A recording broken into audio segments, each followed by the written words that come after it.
Smartphone brands are releasing a slew of smartphones in all the price range possible. In order to compete with the rival brands, brands like Realme and Redmi are offering all the possible specs under a particular price range.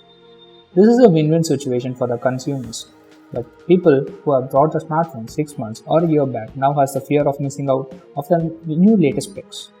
But in true reality, should the consumer really upgrade their smartphones every 6 months? Let's find out.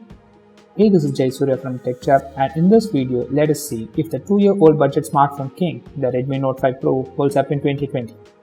Let's roll the intro.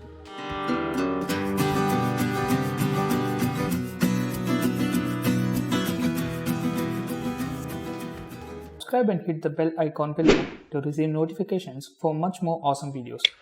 Also, comment down your opinions about it as the YouTube algorithm likes it and helps the video to get more reach. A disclaimer at the starting of the video. In this video, I am not going to cover the specification aspects of the phone, as many videos exist on the same. Okay, now let's go into the build. The build is made up of metal on the back side and Gorilla Glass 3 on the front. The back is so smooth that a case is much more needed, as the danger of the phone slipping out of my hand is very high.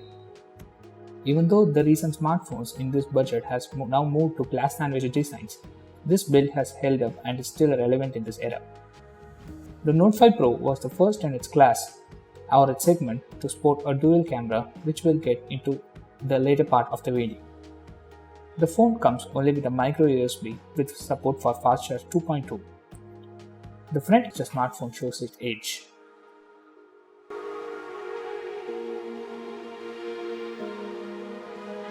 The smartphone is powered by a Snapdragon 636 and was one of the class leaders in its time.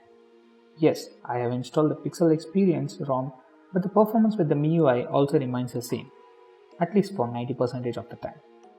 The experience is smooth and there were no stutters with minor hints of drop frames. The drop frames is mainly due to the optimization issue of the ROM for the phone and has nothing to do with the lack of power in it.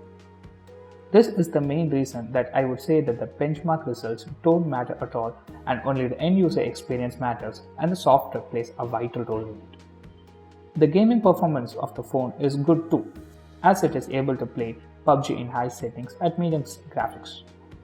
The Pixel Experience is a barebone skin straight out of the Pixel phones. And let me know in the comment section below if you would want to know more about this ROM.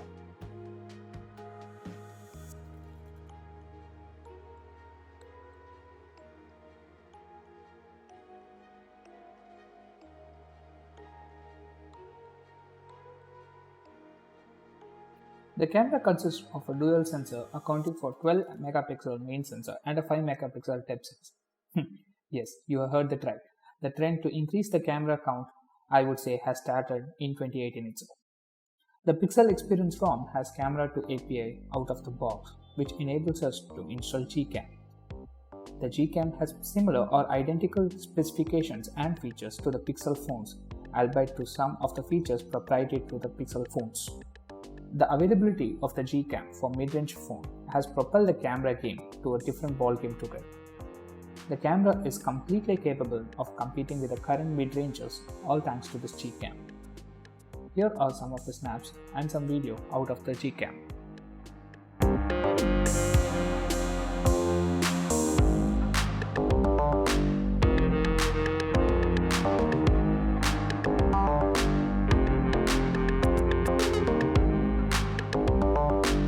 Here we can clearly see that the highlights have been contained and the shadows also has been contained. The highlights hasn't been blown out or the shadow hasn't been crushed. If this is a picture perfect photo, it shows the computational power of the Gcam.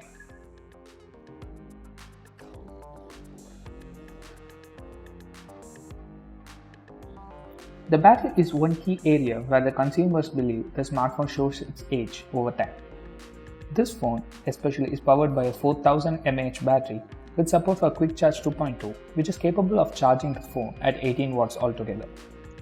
I have been using the charger for the last year and so continuously, and I'm happy to report that the battery has not degraded to the point where I need to charge the phone twice or thrice or even more throughout the course of the day.